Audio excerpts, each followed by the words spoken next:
Dövlət Su Ehtiyatları Agentliyinin tabeliyində olan Qusar Su Meliorasiya Sistemlərinin İstismarı İdarəsi Qusar rayon ərazisində sel və daşqınlara qarşı tədbirlərin görülməsi məqsədi ilə gücləndirilmiş iş rejimində çalışır. İdarə tərəfindən son vaxtlar yağan intensiv yağışlar nəticəsində yarana biləcək təhlükənin qarşısını almaq, texnikalar vasitəsilə çay məcralarında tənzimləmə işləri görülür. Bundan başqa ərazilərin mühafizəsi üçün Qusar çayında 5,36 km, Samur çayında 2,77 km beton və daş beton bəndləri iş olunub.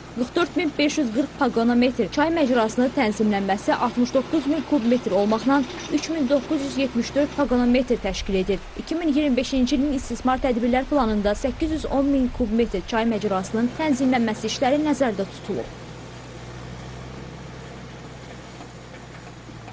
Deməli, Leysandan qabaq biz öz lazım olan tədbirlərimizi görmüşdük. Yəni çaylarda hansı ki təhlükə gözlənilən yerlərdə ağır texnikalarımız cəlb olunmuş və qabaqlayıcı tədbirlər tərəfimizdən görülmüşdür.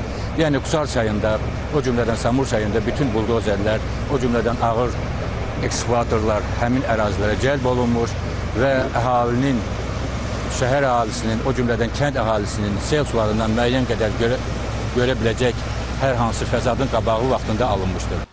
Qusar Su Meliorasiya Sistemlərinin İstismarı İdarəsi rayonun 29.398 hektar suvarılan ərazisinə 7.987 əhali və 507 qeyri-əhali abonentə 24 saat müddətində içməli su və kanalizasiya xidməti göstərir. Bu məqsədlə 3 suvarma şəbəkəsindən, yəni Qusar çay, Samur çay və Samur-Abşeron kanalından istifadə olunur. Qeyd olunan ərazilərin suvarılması üçün 1578 km uzunluğunda kanallardan istifadə olunur. Həmin kanalların 1377 km hissəsi torpaq məcralı, 193 km hissəsi beton üzlüklü, 7,164 km hissəsi qapalı sistem təşkil edir. Ərazilərin suvarılması üçün idarənin balansında olan 4 ədəd nasos stansiyası, 40 ədəd subarteziyan quyusu, 16 ədəd subarteziyan quyusu içməli su məqsədi ilə istismar olunur. Hazırda su itkisinin qarşısını almaq və suvarma suyunun maneəsiz axınını təmin etmək məqsədi ilə kanallar lildən təmizlənir.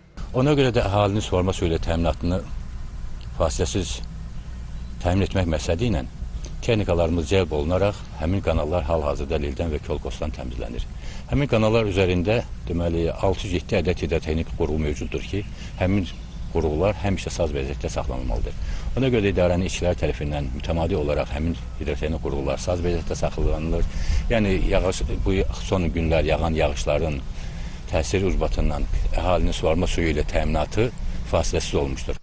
Qeyd edək ki, rayon ərazisinə 3610 hektar taxıl, 6426 hektar yem bitkiləri, 987 hektar bostan tərəvəz, 14962 hektar bağlar və digər kənd təsərrüfatı bitkiləri mövcuddur.